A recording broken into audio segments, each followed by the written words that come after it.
construção do jogo Caixa de Letras, nós utilizamos uma caixa de papelão encapada com papel de presente. Também juntamos várias tampinhas de garrafa PET. Nós temos aproximadamente 300 tampinhas, onde imprimimos e colamos as letras do alfabeto nelas. Para os envelopes, nós utilizamos papel filipinho. Em relação às fichas, nós decidimos trabalhar nome de animais e alimentos em geral. Doces, frutas, verduras, etc. As fichas foram plastificadas utilizando uma máquina disponível na instituição onde o jogo foi aplicado. Para o jogo, o professor irá dividir a turma em grupos, de 4 a 6 crianças. Isso vai depender da quantidade de crianças da sala. Cada grupo escolhe a cor de um envelope, e dentro desse envelope pode haver uma pergunta ou um desafio. As perguntas e desafios têm relação com as áreas de matemática, português e ciências. As perguntas valem 1 ponto, enquanto os desafios valem 2 pontos. Se a equipe não conseguir responder ou não conseguir fazer o que foi proposto, a vez passa para a próxima equipe. Em relação às fichas, elas estão interligadas com um desafio proposto no jogo. Em certo momento, as crianças vão escolher uma ficha de sua preferência para elas completarem. Então, na caixa, elas escolhem as letras que elas acham que complete essas palavras. A correção das palavras é feita com a professora e os outros grupos. A equipe vencedora é aquela que marcar mais pontos. Olá, me chamo Laura e nossa pesquisa abordada na fundamentação teórica foi: primeiro, educação infantil. Será brevemente mencionado o contexto histórico, a criação de documentos, leis e artigos. Segundo, jogo como ferramenta para aprendizagem. Serão mencionados os objetivos, os benefícios e o desenvolvimento e sua importância. Terceiro, interdisciplinaridade na educação infantil. Será apresentado o que é a interdisciplinaridade, os objetivos, o benefício e como o docente pode desenvolvê-la na educação infantil. Olá, eu gostaria de falar um pouquinho da Caixa de Letras, que foi o jogo escolhido pelo nosso grupo de projeto integrador, e o uso dele dentro da sala de aula. As possibilidades são infinitas, mas nós pensamos primeiramente no uso dele no ensino de língua portuguesa, da matemática e da parte de ciências. Então, como é uma parte interdisciplinar, como qualquer ou quase todos os jogos podem ser utilizados dessa forma, é um pouco difícil desassociar uma coisa da outra.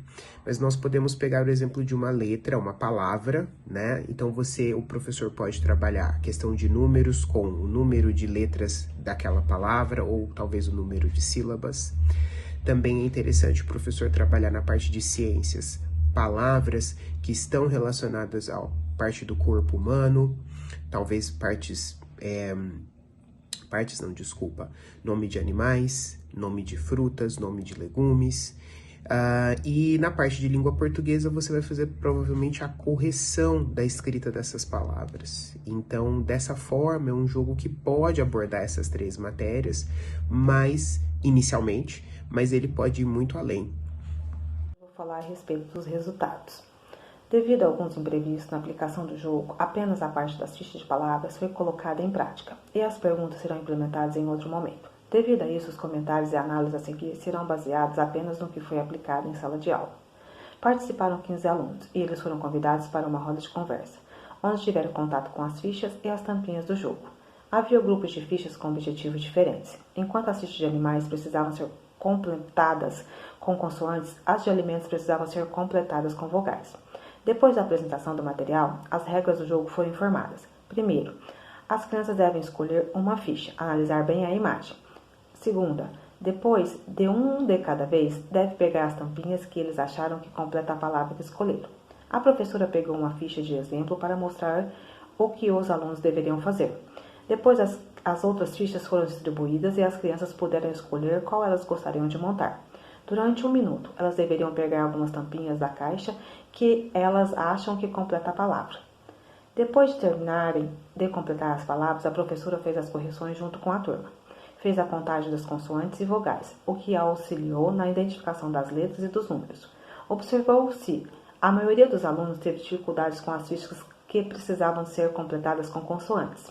Apenas um aluno conseguiu fazer corretamente o que foi proposto.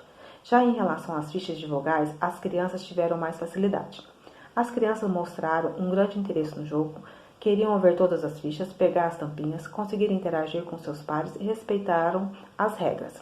Apesar de, em determinado momento, houve um pequeno conflito, que logo recebeu a intervenção da professora. Além disso, deixar os alunos escolherem as fichas e procurar pelas tampinhas certas auxiliou a sua autonomia, raciocínio e deixar o jogo mais desafiador. Alguns objetivos não foram alcançados plenamente devido à proposta não ter sido aplicada de maneira que foi planejada. Entretanto, o resultado foi melhor do que o esperado. O jogo foi apenas um complemento lúdico para a aprendizagem, que serviu também para avaliar os conhecimentos das crianças.